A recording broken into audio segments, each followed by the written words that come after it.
Bon, Bonjour Arnaud. bonjour Martine. Voilà, on a décidé de présenter une conférence concernant on va dire les sciences officielles et les sciences paranormales. Oui. Et je voulais un petit peu qu'on se présente à toutes les personnes qui pourraient être éventuellement intéressées pour participer à cette conférence. En fait, en ce qui te concerne, est-ce que tu pourrais un petit peu te présenter aux gens qui pourraient venir vers nous? Tout à fait, oui, très bien. Alors moi je m'appelle Arnaud Colombier, j'ai pas loin de 60 ans. Je suis chercheur en électroculture et je suis physicien de formation.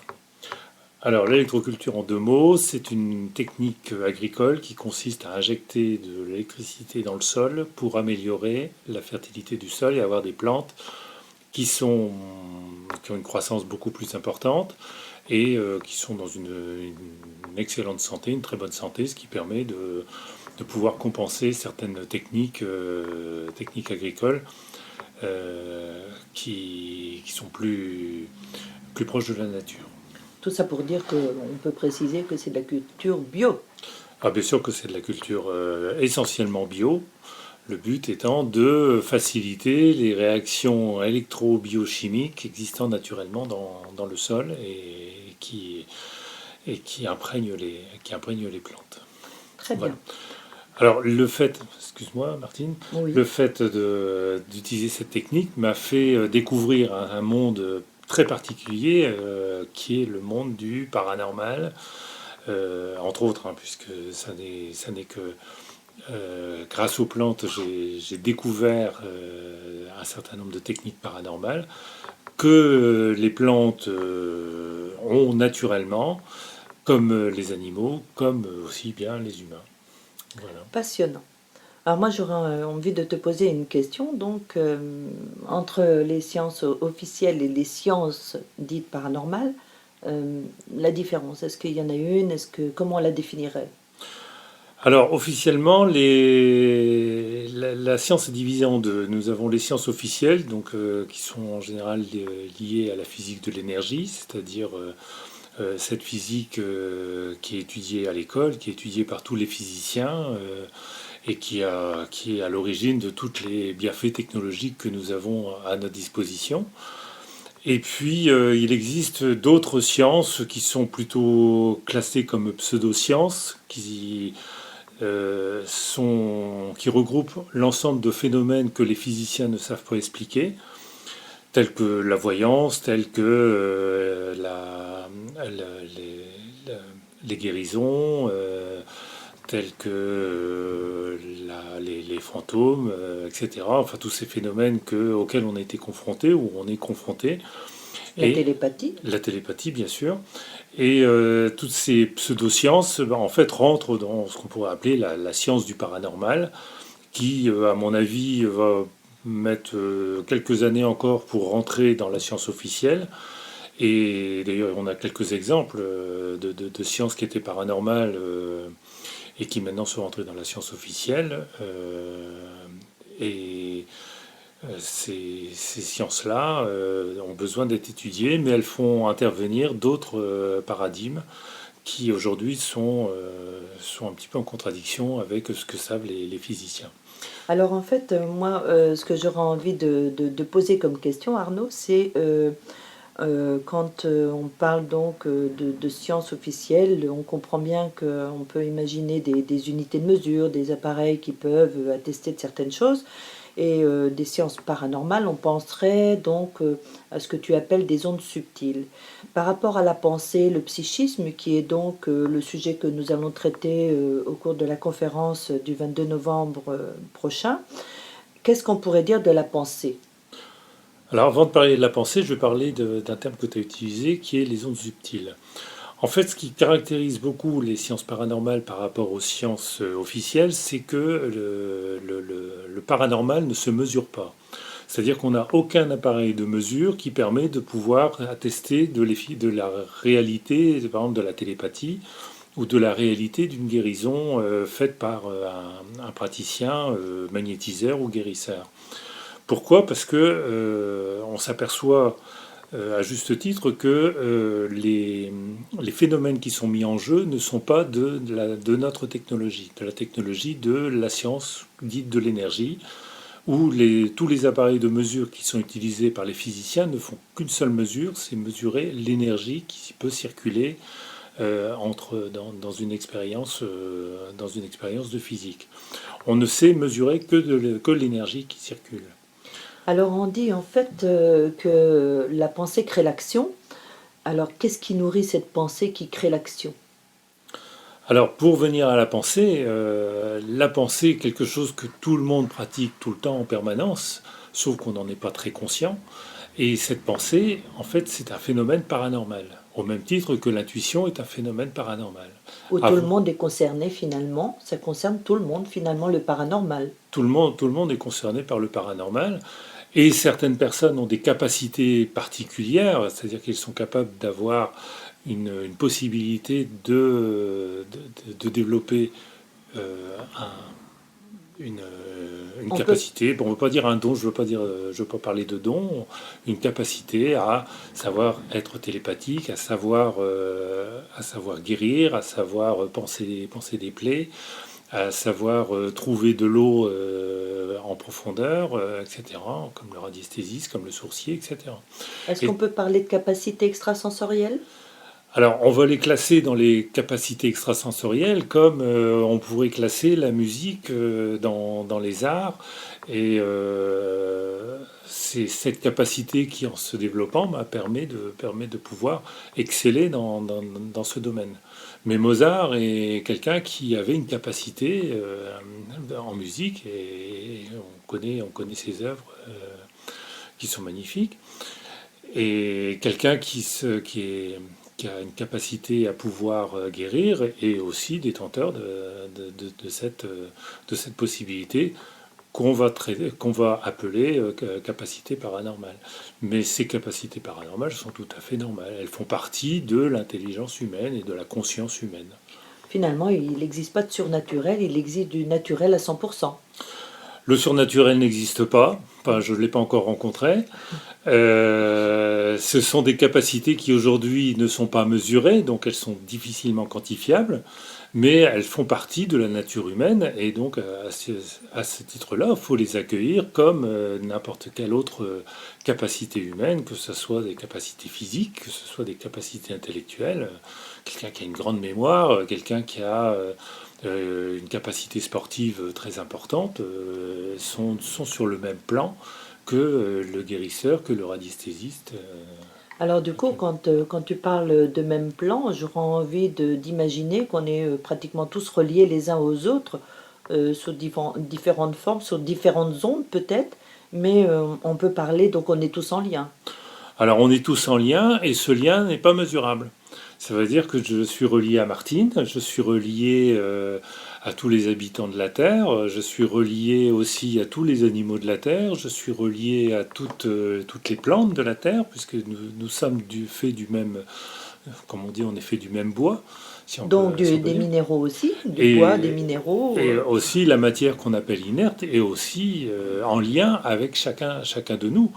Au même titre que nous sommes en lien avec Gaïa, avec la Terre, qui nous parle, qui ressent des émotions euh, pour le mal ou le bien qu'on lui fait, mais on est aussi en relation avec toutes les particules qui composent chaque atome, etc.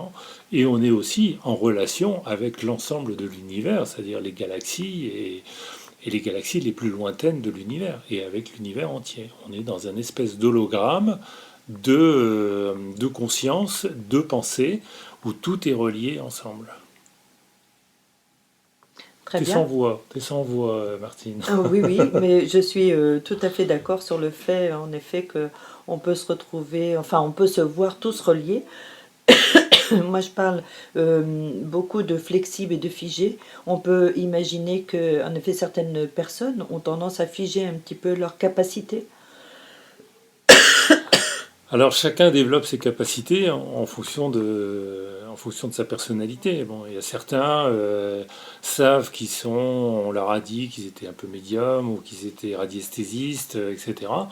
Bon, mais ils n'ont pas une approche intellectuelle pour pouvoir le développer. Mais chaque personne est en capacité de pouvoir développer ses facultés, ses facultés. Ouais. Alors en fait, on va parler un peu de justement un peu beaucoup de la pensée, de l'inconscient, etc. Même si c'est un terme qui te trouble un petit peu, mais on est conscient donc, puisque nous sommes tous liés les uns les autres, y compris avec le monde animal, végétal, minéral, etc. On a quand même conscience qu'il y a des choses qu'on ne maîtrise pas forcément, ou en tout cas de façon inconsciente. Euh, on peut aller explorer un peu plus en tout cas, le monde de la pensée, le fonctionnement neuronal, faire un peu référence, les synapses, etc. Alors, le cerveau, on peut l'analyser sous deux manières. Soit on l'analyse comme étant un amas de cellules qui pèse à peu près 1,5 kg, 1,4 kg, 1,5 kg, ça dépend de qui on parle. On l'analyse comme le font les neurosciences, c'est-à-dire en essayant de regarder par des appareils type IRM et compagnie, de voir comment se développent les flux sanguins et d'autres flux qui sont visibles par des appareils de mesure.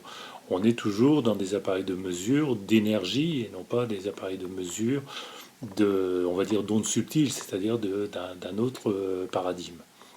C'est la grande différence donc entre l'énergie et ce que tu appelles les ondes subtiles qui, elles, ne sont pas de l'énergie. Voilà, on peut considérer qu'on est dans deux mondes parallèles qui sont bien entrecroisés, où les passerelles existent en permanence et chacun les vit tout le temps, en permanence, bien sûr. Et c'est ce monde de l'énergie et c'est le monde des ondes subtiles qui sont ces deux mondes parallèles. Les physiciens n'en connaissent qu'un seul, c'est le monde de l'énergie, puisque leurs appareils ont été conçus pour mesurer l'énergie. Mais il existe un deuxième monde et qui explique le lien qui existe entre ce monde de l'énergie et ce monde on va dire, du paranormal. Alors en Voilà. matière de rêve, puisqu'on va parler aussi des rêves, qu'est-ce que tu aurais à nous dire sur le fonctionnement donc du cerveau par rapport à la pensée, à ses ondes, etc. Qu'est-ce qui se passe au juste Alors au niveau du cerveau, il est en lien avec un certain nombre de flux physiques, donc qui sont du ressort de l'énergie, et il est en lien avec un certain nombre de liaisons qui sont faites dans ces ondes subtiles. Alors au niveau des rêves, ce que l'on peut dire, c'est que quand on dort ou quand on se repose, le cerveau qui a tendance à gérer nos émotions et à gérer aussi notre raison, si on peut dire, ou notre conscience, a tendance à baisser un petit peu la garde pour laisser cette zone onirique, on va dire, pouvoir être en lien avec donc ces mondes qui sont beaucoup plus subtils et qui sont en liaison subtile. Voilà. Donc le rêve est une porte d'entrée pour aller vers justement ces mondes subtils.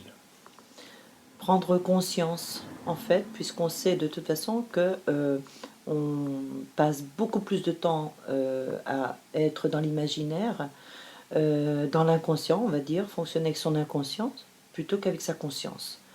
On parle, voire même de très très très peu de temps, puisqu'on pense même qu'on est dans les 10 dernières secondes amené à la conscience par rapport aux 24 heures d'une journée. Ce qui veut dire qu'on a vraiment très très peu d'informations remontées à la conscience. On peut être donc bien entendu très endommagé par la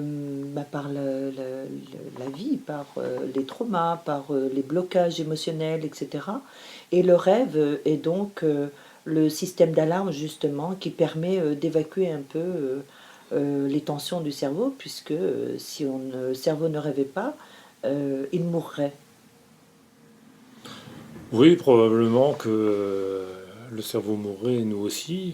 Je pense que le rêve est manifestation de cette liaison bidirectionnelle qui existe entre ces mondes subtils et puis le monde matériel.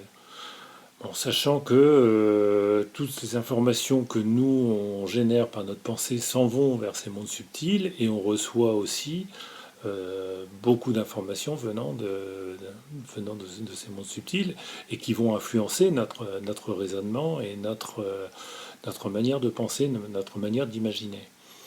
C'est pour ça que l'imagination, donc la manière de créer d'autres choses, avoir des idées, créer des objets, créer des associations de pensée, sont assez en lien avec ces mondes subtils. Ces mondes subtils, oui, voilà. Bon ben, bien Martine, est-ce que tu pourrais nous parler de tes capacités paranormales? Alors, sachant maintenant que mes capacités paranormales sont naturelles, à savoir que tout ce qui appartient au monde des ondes subtiles et le paranormal en fait partie, pardon, puisque je suis médium. Euh, là, je dois dire que mes capacités entre guillemets paranormales me semblent tellement naturelles que c'est un peu difficile à définir, compte tenu du fait que ça ne se mesure pas. Ce que j'en dirais, c'est que et nous sommes dans un monde non pas imaginaire, mais où on pourrait imaginer justement que c'est imaginaire. Et c'est là toute la question qui se pose sur ces phénomènes dits paranormaux.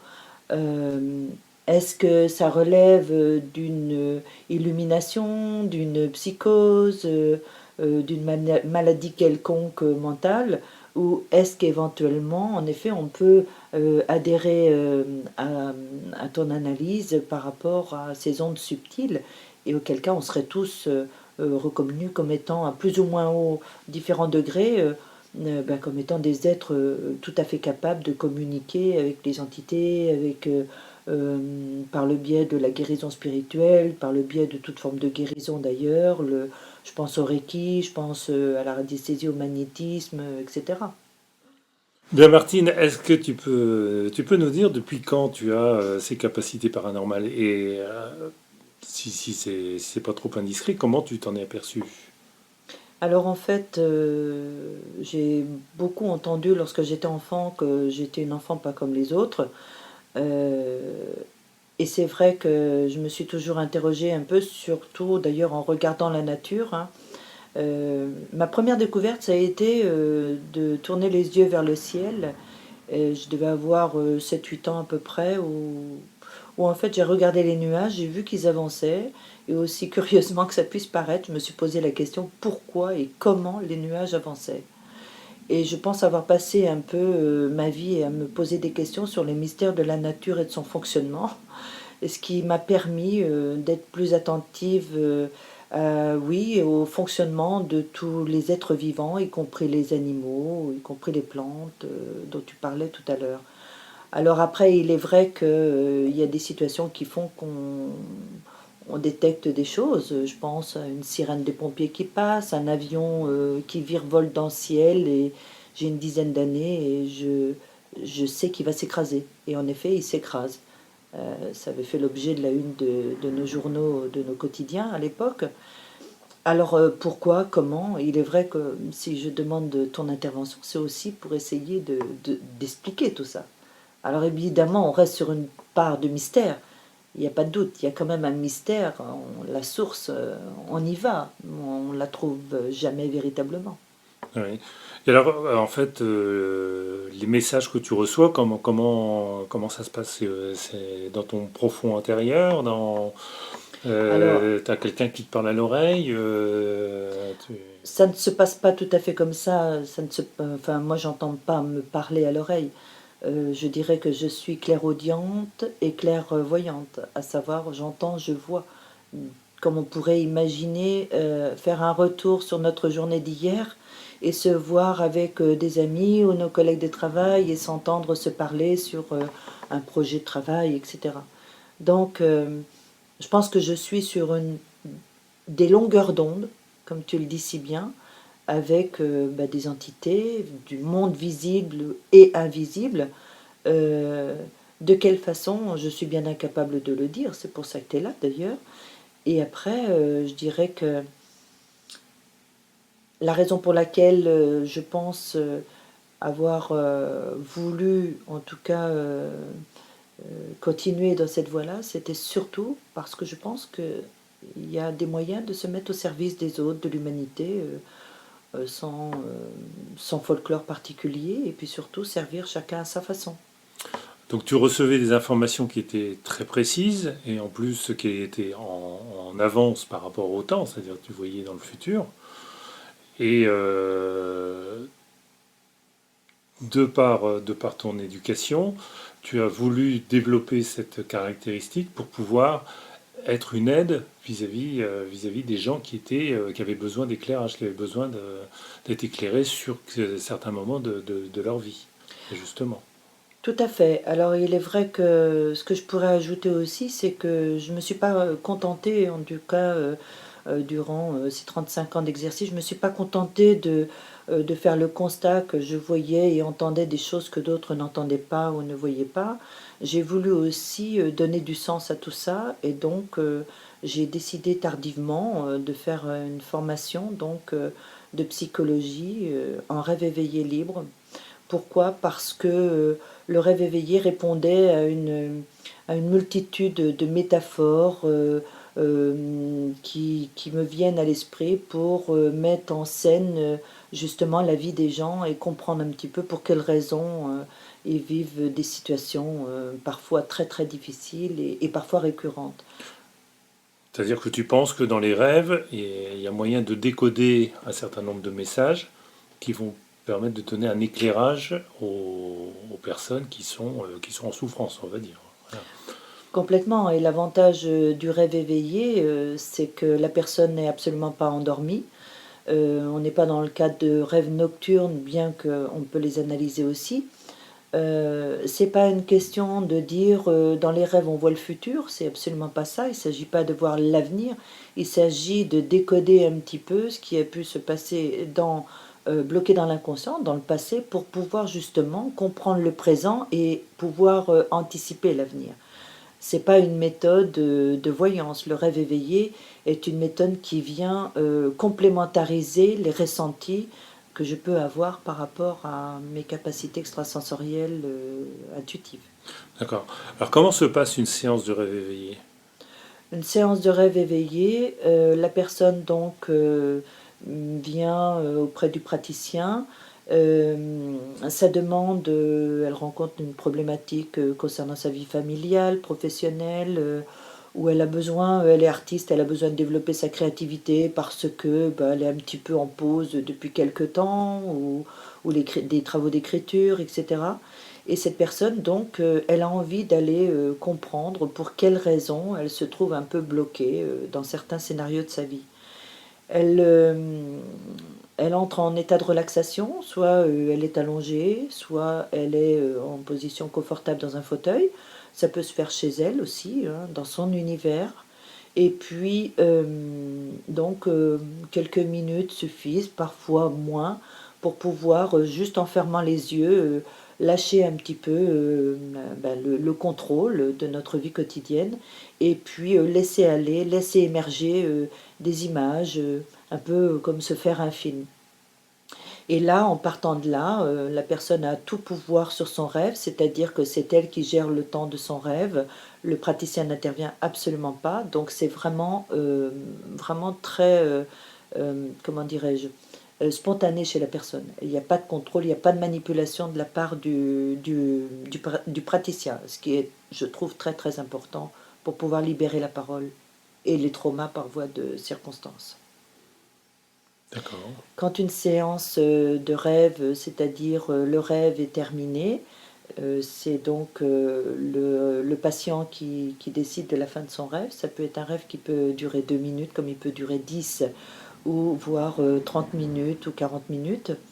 Alors après, donc, nous parlons de toute la richesse du symbolisme des rêves et nous sommes vraiment très très surpris enfin le patient particulièrement, de voir qu'il a pu évacuer des choses qu'il pensait complètement digérées. Et en fait, non, c'était bloqué. Et c'est sans doute ce qui expliquait, c'est de toute façon, de toute certitude, ce qui expliquait les blocages rencontrés dans sa vie. Et parfois des situations répétitives, de violence, d'humiliation, enfin, de choses qui nous empêchent de nous épanouir, qui entachent complètement notre estime de soi. D'accord. Et bien, on a terminé. Donc je pense que voilà, ce qu'on voulait faire, c'était faire un tandem par rapport justement à la pensée, le rêve, et par rapport au fonctionnement du cerveau, des ondes subtiles, puisque la pensée appartient au monde des ondes subtiles, le rêve donc en fait partie. Nous vous donnons donc rendez-vous le 22 novembre prochain, un dimanche, à 14h15, à l'hôtel Aurore. Donc venez nombreux. Route de Bourges. Route de Bourges, À Saint-Douchard, Saint-Douchard. tout près de Décathlon. Sinon, rendez-vous sur notre site internet, mon site internet martinemd.com, où vous trouverez des tas d'informations. Lors de cette conférence, Arnaud Colombier, ici présent, donc dédicacera aussi son livre intitulé Science et guérisseur, qui est un ouvrage que je recommande parce que c'est vraiment très très riche. Ça répond à énormément de questions sans avoir l'impression de passer pour des illuminés, mais au moins on peut vraiment vraiment faire connaissance avec soi-même, avec notre nature humaine telle qu'elle est, dans le plus naturel possible.